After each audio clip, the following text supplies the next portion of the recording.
नमस्कार दोस्तों, स्वागत है आप सभी का आपके अपने चैनल गुरुकुल शिक्षा यूपी में। दोस्तों ये जो वीडियो है आपकी जनरल साइंस के क्वेश्चंस पर आधारित है, जो कि आपके टॉप 25 प्रश्न मैंने आपके लिए निकाले हैं, जो कि ज़्यादातर एग्जाम में आए हुए हैं। ठीक है, तो ऐसे अच्छे प्रश्नों के लिए आप चैनल को सब्सक्राइब कर लीजिए और बेल आइकन को जरूर दबा लेना और ज़्यादा से ज़्यादा वीडियो को शेयर जरूर कर दें। अगर आपने इससे पहले की जो हमारी वीडियो है जनरल अवेयरनेस वगैरह पर जो डिपेंडेंट है वो आपने नहीं देखी हैं, तो आप जाके देख ले प्लेलिस्ट में, बहुत अच्छे प्रश्नों का आपको संग्रह मिलेगा उसमें। चलिए देखिए आज प्रश्न को। जीवाणु को सर्वप्रथम किसने देखा व चित्रित किया? ल्यूवेनहॉक, लिनियस, पास्चर या हुक? तो जीवाणुओं की खोज सबसे पहले किसने की? तो आंसर हो जाएगा आपका ल्यूवेनहॉक ने। ठीक है, ल्यूवेनहॉक का अगर हम पूरा नाम बात करें तो इनका पूरा नाम हो जाता है एंटोनी वॉन ल्यूवेनहॉक और इनको फादर ऑफ बैक्टीरियोलॉजी कहा जाता है। 1 ग्राम मिट्टी में लगभग 2.5 अरब जीवाणु पाए जाते हैं। ठीक है, प्रश्न नंबर 2 है, फलों को पकाने के लिए प्रयोग होता है एसेटिलीन, एथिलीन, मेथेन या सिरका? तो फलों को पकाने के लिए किसका प्रयोग होता है? राइट आंसर हो जाएगा एथिलीन। दोस्तों अगर वीडियो अच्छी लगे तो चैनल को सब्सक्राइब जरूर कर लें। ठीक है, प्रश्न नंबर 3 है, पवित्र तुलसी है शाकीय पौधा, वृक्ष या पेड़, छुप या झाड़ी या उपर्युक्त सभी? तो आपको तुलसी का पौधा आपने तो देखा होगा, तो ये क्या है? इसका राइट आंसर हो जाएगा शाकीय पौधा होता है। ठीक है, अगर हम शाकीय पौधे की बात करें, ये क्या होते हैं? ये कम ऊंचाई वाले पौधे होते हैं। ठीक है, जिनकी ऊंचाई कम होती है। और तुलसी के अलावा और भी पौधे होते हैं जो शाकीय पौधे के अंतर्गत आ जाते हैं, जैसे गेहूँ, चावल, मिर्च, टमाटर, हल्दी, ये सब जो पौधे हैं ये शाकीय पौधे होते हैं। ठीक है, प्रश्न नंबर 4 है, लार का पीएच मान क्या होता है? 7.0, 6.5 से 7.5 या 1 से 1.5 या 8.4? तो लार का पीएच मान क्या होता है? राइट आंसर हो जाएगा 6.5 से 7.5। अगर हम बात करें 7.0, ये किसका पीएच मान है? तो ये हो जाता है पानी का। ठीक है, और 8.4 है ये समुद्री जल का पीएच मान है। ठीक है, अगला प्रश्न है आपका, हीरा है रतन शैल, शुद्ध कार्बन, शुद्ध बोरॉन या कैट्स आई? तो हीरा क्या है आपको बताना है। इसका राइट आंसर हो जाएगा हीरा है शुद्ध कार्बन। ठीक है, अगला प्रश्न है, इलेक्ट्रॉन की प्रकृति होती है नेगेटिव या पॉजिटिव, उदासीन या कोई नहीं? तो इलेक्ट्रॉन की जो प्रकृति है वो आपको बताना कैसा, उस पर कैसा चार्ज होता है, इलेक्ट्रॉन नेगेटिव चार्ज है या पॉजिटिव चार्ज है? इसका राइट आंसर हो जाएगा नेगेटिव चार्ज। ठीक है, अगर हम बात करें प्रोटॉन की, तो प्रोटॉन जो होता है वो पॉजिटिव चार्ज होता है और न्यूट्रॉन जो होता है वो उदासीन होता है। ठीक है, अगला प्रश्न है, और हाँ अगर आपको पता चले कि प्रश्न पूछी जाए आपसे कभी इलेक्ट्रॉन की खोज किसने की, तो इलेक्ट्रॉन की जो खोज है वो करी है जे थॉमसन ने। ठीक है, जे थॉमसन, आप इसको नोट डाउन कर लें साथ में। अगला प्रश्न है, गेहूं से भूसा साफ करने की विधि क्या कहलाती है? बीनना, छानना, निस्पंदन या निष्पादन? तो गेहूं से भूसा साफ करने की विधि क्या कहलाती है? वो हो जाता है निष्पादन। निष्पादन मीन्स होता है फटकना। ठीक है, प्रश्न नंबर अगला है, चंद्रमा का दिन के समय तापमान होता है 60 degree Celsius, 70 degree Celsius, 90 degree Celsius या 110 डिग्री सेल्सियस? इसका राइट आंसर हो जाएगा ऑप्शन नंबर 4, 110 डिग्री सेल्सियस। प्रश्न नंबर 9 है, ग्रहण के दौरान पड़ने वाला छाया का सबसे काला भाग कौन सा होता है? प्रभामंडल, प्रच्छाया, उपछाया या ब्लैक होल? तो ग्रहण के दौरान जो होता है काला भाग उसको बोलते हैं प्रच्छाया। प्रश्न नंबर 10 है, कृत्रिम रेशम का दूसरा नाम क्या है? नायलॉन, रेयॉन, एक्रोलिक या पॉलिएस्टर? दोस्तों आपसे सिर्फ एक हमारी रिक्वेस्ट रहती है, आपको अगर प्रश्न अच्छे लगते हैं, आपको लगता है कंटेंट अच्छा है, तो आप तो ज़्यादा से ज़्यादा शेयर तो ज़रूर कर दिया करिए इसको। ठीक है, तो कृत्रिम रेशम का दूसरा नाम क्या हो जाता है? तो है रेयॉन।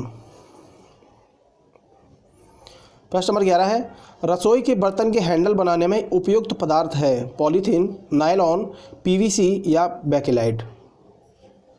तो क्या हो जाएगा इसका राइट आंसर? बेकेलाइट। प्रश्न नंबर 12 है, निम्न में से किस रंग की तरंग दैर्घ्य सबसे अधिक होती है? लाल, नीला, हरा या पीला? तो तरंग दैर्घ्य सबसे अधिक किसकी होगी? वो है लाल आपका। तो इसके लिए अगला प्रश्न है आपका, वाहनों के पीछे का दृश्य देखने के लिए प्रयोग करते हैं अवतल दर्पण, उत्तल दर्पण, समतल दर्पण या सभी का?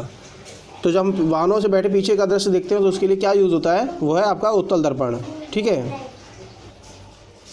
प्रश्न नंबर अगला है, परम शून्य ताप ओके वह है जिस पर पदार्थ की उपस्थिति समाप्त हो जाती है, बर्फ़ पिघलती है एवं पानी जम जाता है, गैस का दाब एवं आयतन शून्य हो जाते हैं या इनमें से कोई नहीं? तो परम शून्य ताप क्या होता है?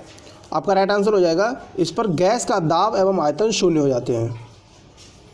अगला प्रश्न है, ब्रह्मांड में कौन सा तत्व सबसे अधिक मात्रा में पाया जाता है? हाइड्रोजन, हीलियम, नाइट्रोजन या ऑक्सीजन?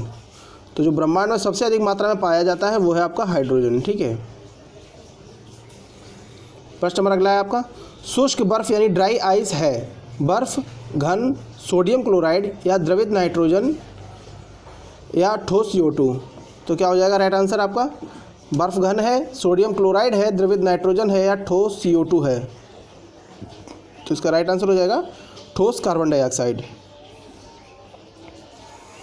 अगला प्रश्न है, सदैव गति का विरोध करता है, तो निम्न में से कौन सा जो बल है, तो इनमें से कौन सा बल ऐसा है जो हमेशा गति का विरोध करता है? तो राइट आंसर हो जाएगा आपका घर्षण बल। घर्षण बल हमेशा गति का विरोध करेगा। प्रश्न नंबर 18 है, एक अश्व शक्ति यानी हॉर्स पावर बराबर है 646 वाट, 273 वाट, 746 वाट या 441 वाट? तो एक हॉर्स पावर यानी एक अश्व शक्ति किसके बराबर होता है? 746 वाट के बराबर। प्रश्न नंबर 19 है, किस हार्मोन को मादा हार्मोन के नाम से जाना जाता है? एस्ट्रोजन, फेमिनोजन, टेस्टोस्टेरोन या ऑक्सीटोसिन? तो राइट आंसर क्या हो जाएगा आपका? राइट आंसर हो जाएगा एस्ट्रोजन। इसको मादा हार्मोन्स के नाम से जाना जाता है। प्रश्न नंबर अगला है आपका, मानव खोपड़ी में कितनी हड्डियां होती हैं? 22, 14, 8 या 24? तो मानव खोपड़ी में जो होती हैं वो 8 हड्डियां होती हैं। ठीक है। अगला प्रश्न है, काली मौत किसे कहते हैं? कैंसर, प्लेग, एड्स या गोनोरिया? तो काली मौत के नाम से किस बीमारी को जाना जाता है? वो है आपका गोनोरिया को। गोनोरिया को। प्रश्न नंबर 22 है, सार्स क्या है? एक संगठन, एक विषाणु जनित रोग, एक जीवाणु जनित रोग या एक रेडियोधर्मी पदार्थ? तो सार्स क्या है आपका? ये एक होता है वायरस के जनित यानी विषाणु जनित रोग होता है। ठीक है। प्रश्न नंबर अगला है, RBC का जीवन काल कितना होता है? 100 दिन, 90 दिन, 220 दिन या 120 दिन? तो RBC का पहले ये बताइए खोज किसने की? तो RBC की जो खोज की थी वो ल्यूवेनहॉक ने की थी। ठीक है। और RBC का कब्रिस्तान किसको कहा जाता है? तो प्लीहा को कहा जाता है। ठीक है, प्लीहा को, या इसको तिल्ली बोलते हैं, तिल्ली को। ठीक है। अब इसका आप आंसर बताइए, RBC का जीवन काल कितना होता है? तो इसका राइट आंसर हो जाएगा 120 दिन। ठीक है। अगला प्रश्न है, निम्न में से किसकी अधिकता से ब्लू बेबी सिंड्रोम रोग होता है? नाइट्रेट, पारा, कैडमियम या आर्सेनिक? तो ब्लू बेबी जो सिंड्रोम रोग होता है वो नाइट्रेट की अधिकता से होता है। अगर हम बात करें कैडमियम की, तो कैडमियम से इटाई रोग होता है, पारा से मिनी माता रोग होता है और आर्सेनिक से ब्लैकफुट नाम का रोग होता है। ठीक है। प्रश्न नंबर 25 है, मलेरिया रोग किससे संबंधित है? प्रोटोजोआ, कवक, जीवाणु या माइकोप्लाज्मा? तो मलेरिया रोग किसकी वजह से होता है? तो राइट आंसर हो जाएगा आपका प्रोटोजोआ। दोस्तों क्वेश्चन कैसे लगे जरूर बताएं कमेंट बॉक्स में, और चैनल को सब्सक्राइब करके ज़्यादा से ज़्यादा शेयर जरूर कर दें। धन्यवाद।